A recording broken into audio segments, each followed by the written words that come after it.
ఈరోజు మనము ఎస్ఐపిఎస్ గురించి మాట్లాడదాము. ఈ వీడియో అందరికీ కూడా చాలా ఇంపార్టెంట్ అవ్వబోతుంది. మీరు ఒకవేళ ఆల్రెడీ మ్యూచువల్ ఫండ్స్‌లో ఇన్వెస్ట్‌మెంట్స్ చేస్తున్నా ఓకే. లేదా ఫ్యూచర్‌లో చేయాలనుకుంటున్నా ఓకే. ఎస్ఐపి అంటే ఏంటి అంటే సిస్టమాటిక్ ఇన్వెస్ట్‌మెంట్ ప్లాన్. చాలా మందికి తెలిసే ఉంటుంది. ఎవరికైతే తెలీదో ఇది మ్యూచువల్ ఫండ్‌లో మంత్లీ ఒక రికరింగ్ డిపాజిట్‌లా మీరు అందులో పెట్టుబడి అనేది పెడుతూ ఉంటారు. అండ్ అది మ్యూచువల్ ఫండ్ వాళ్ళు మీరు ఏదైతే ఫండ్‌లో పెడతారో వాళ్ళు డిఫరెంట్ టైప్స్ ఆఫ్ స్టాక్స్‌లో ఈ డబ్బుని ఇన్వెస్ట్ చేస్తారు. మీలాగానే మన దేశంలో ప్రతి ఒక్కరు కూడా ఇలా ఇన్వెస్ట్‌మెంట్ పెడితే దానికి అసెట్స్ అండర్ మేనేజ్‌మెంట్ అని కొన్ని కోట్ల రూపాయలు వాళ్ళ దగ్గర ఉంటాయి. ఆ కోట్ల రూపాయలు ఏదైతే ఉంటాయో అన్నీ కూడా వాళ్ళు ఇన్వెస్ట్‌మెంట్ చేసి దాని మీద మీకు రిటర్న్స్ అనేది జనరేట్ చేసి ఎవ్రీ ఇయర్ ఇస్తారనమాట. సో, జనరల్‌గా ఇక్కడ మనం చూసుకుంటే మ్యూచువల్ ఫండ్స్‌లో ఆన్ అన్ యావరేజ్ 12% to 15% 12% నుంచి 15% దాకా ఇక్కడ రిటర్న్స్ అనేది వస్తాయన్నమాట మొత్తం సంవత్సరంలో. కానీ ఇవాళ మనం ఇలాంటి స్ట్రాటజీ గురించి మాట్లాడదాము. మంచి ఐడియా గురించి మాట్లాడదాము. దేంతో అయితే దీన్ని మీరు యూజ్ చేసి, దీన్ని మీరు వాడుకొని ఎవ్రీ ఇయర్ 12% 50% 15% కాకుండా అంటే డబల్ అంటే ఆల్మోస్ట్ మీకు 25% దాకా లేదా కొన్ని సార్లు మనకు అవకాశం బాగుంటే 30% దాకా కూడా రిజల్ట్స్ వచ్చే మంచి అవకాశాలు ఉన్నాయన్నమాట. సో, అది ఎలా మనం ఇవాళ ఈ వీడియోలో తెలుసుకుందాము. సో, తప్పకుండా వీడియోని ఎండ్ వరకు చూడండి. అంతేకాకుండా ఎస్ఐపి ఎలా అయితే ఇన్వెస్ట్‌మెంట్ మనం చేస్తాము ఈ మ్యూచువల్ ఫండ్స్‌లో ప్రతి నెల ఒక డేట్‌కి ఫర్ ఎగ్జాంపుల్ మీకు 30వ తారీఖుకి మీకు సాలరీ వస్తుంది. 1వ తారీఖుకి మీరు మ్యూచువల్ ఫండ్‌ది డెబిట్ ట్రాన్సాక్షన్ పెట్టారు. ఎస్ఐపి ఆటో పే సెట్ చేశారు. ఫర్ ఎగ్జాంపుల్ మీకు ఒక 30,000 సాలరీ వస్తుంది. అందులో నుంచి మీరు ఒక ₹3,000 ఎస్ఐపి చేస్తున్నారు. అంటే 1వ తారీఖు ప్రతి నెలకి మీ అకౌంట్ నుంచి ₹3,000 అనేది డెబిట్ అయ్యి ఆ మ్యూచువల్ ఫండ్ కంపెనీ దగ్గరికి వెళ్ళిపోతాయన్నమాట. ఇప్పుడు ఇదంతా మంచిదే. మీరు ఫ్యూచర్‌కి ప్లానింగ్ చేస్తున్నారు అంతా మంచిదే. కానీ ఇంతకుముందు చాలామంది కూడా ఫిక్స్డ్ డిపాజిట్స్ చేసేవాళ్ళు.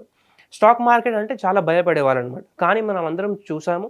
కోవిడ్ తర్వాత చాలా డీమాట్ అకౌంట్స్ అనేది ఓపెన్ అయ్యాయి. చాలామంది కూడా వాళ్ళ పాత ఆలోచనల్ని మార్చి కొత్తగా ప్రయత్నిస్తున్నారు. అది చాలా మంచి విషయం. కాకపోతే ఇక్కడ చేస్తున్న ఒక చిన్న తప్పనమాట. ఆ తప్పు ఏంటంటే మీరు ఎప్పుడైనా కూరగాయలు తీసుకురావడానికి మార్కెట్‌కెళ్ళినప్పుడు ఒక ఫర్ ఎగ్జాంపుల్ మీరు ఒక టమాటా తీసుకుంటున్నారనుకోండి. ఒక 1 కేజీ టమాటా తీసుకున్నప్పుడు మీరు రూ. 30, రూ. 40 చెప్తే అప్పుడు మీరు 35కో, 30కి అడుగుతారు. బార్గెయిన్ చేస్తారు, నెగోషియేషన్ చేస్తారు. చాలా మంచిది. అందులో తప్పేం లేదు. మన భారతదేశంలో ప్రతి ఒక్కరు నెగోషియేషన్ అనేది, బార్గెయినింగ్ అనేది చేస్తూనే ఉంటారు. అక్కడ బేరం ఆడడం తప్పు లేదు. కానీ అక్కడేమవుతుంది షార్ట్ టర్మ్‌లో మీకు ఆ రూ. 5, 10 అనేది సేవ్ అవుతుంది. ఆ 2, 3 డేస్‌లో ఆ టొమాటోస్ అనేది మన ఇంట్లో గూడా అయిపోతాయి. కానీ లాంగ్ టర్మ్ గురించి మీరు ఎప్పుడైతే ప్లానింగ్ చేస్తారో అప్పుడు ఇంత పెద్ద తప్పు అనేది ఎందుకు చేస్తున్నారు? ఇప్పుడు ఒకసారి మీరు ఎప్పుడైతే ఎస్ఐపి అనేది చేస్తారో అది ఒకటే రోజులో ఎస్ఐపి అమౌంట్ ఫుల్‌గా డెబిట్ అయిపోతుంది. అక్కడ ఆ కంపెనీ వాళ్ళు ఇన్వెస్ట్ చేస్తారు.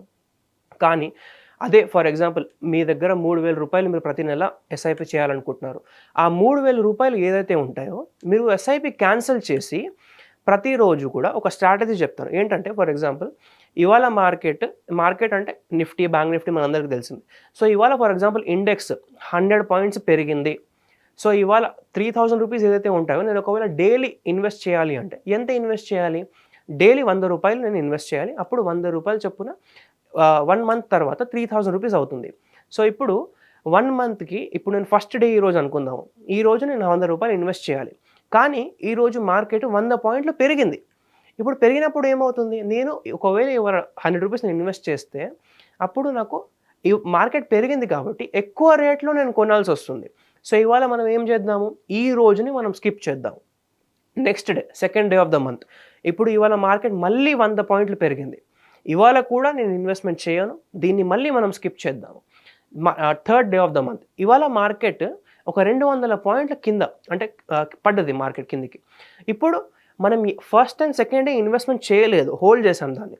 సో, ఇవాళ మూడో రోజు మనం ఏం చేయబోతున్నాము, ఆ ఫస్ట్ అండ్ సెకండ్ ఇది కలుపుకొని మరి ఇవాళ మూడో రోజు ఇది కలుపుకొని రూ. 300 అనేది మనం ఇన్వెస్ట్‌మెంట్ చేస్తాము.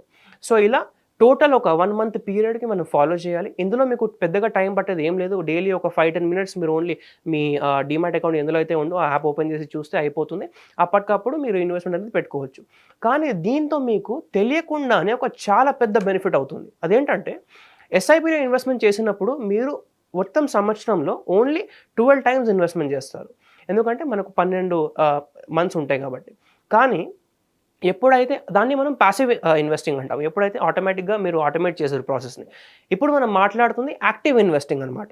సో యాక్టివ్ ఇన్వెస్టింగ్‌లో ఏమవుతుందంటే మీరు ఎప్పుడైతే యాక్టివ్‌గా ఎవ్రీడే మార్కెట్‌ని అబ్జర్వ్ చేస్తూ ఇన్వెస్ట్ చేస్తారో అది కూడా మార్కెట్ కింద పడినప్పుడు.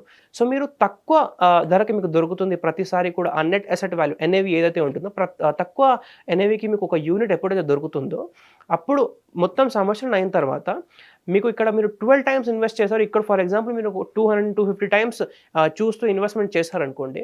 అప్పుడు యావరేజింగ్ కిందికయ్యి మీకు తక్కువ ప్రైస్‌కి దొరికింది కాబట్టి ఎప్పుడైతే రిటర్న్స్ వస్తాయో సంవత్సరం తర్వాత అది 12-15% కాకుండా ఎక్కువ రిటర్న్స్ వస్తాయి. అది 20% కావచ్చు, 25% కావచ్చు, 30% కూడా కావచ్చు. సో ఇది మనం ఇవాళ మాట్లాడిన ఒక చాలా మంచి స్ట్రాటజీ అనమాట. తప్పకుండా దీన్ని మీరు ఫాలో చేయండి. ఇది ఒక చాలా మంచి హ్యాక్. అంతేకాకుండా ఇంతవరకు ఒకవేళ మీరు హిట్ టీవీ మనని సబ్స్క్రైబ్ చేయకపోతే సబ్స్క్రైబ్ చేయండి. ఈ వీడియో గనుక మీకు నచ్చినట్టయితే వీడియోని లైక్ చేయండి. అండ్ ఈ స్ట్రాటజీ ఏదైతే మనం ఇవాళ మాట్లాడామో దీని గురించి మీరు ఏమనుకుంటారో కింద కామెంట్ చేసి తెలియజేయండి. Thank you.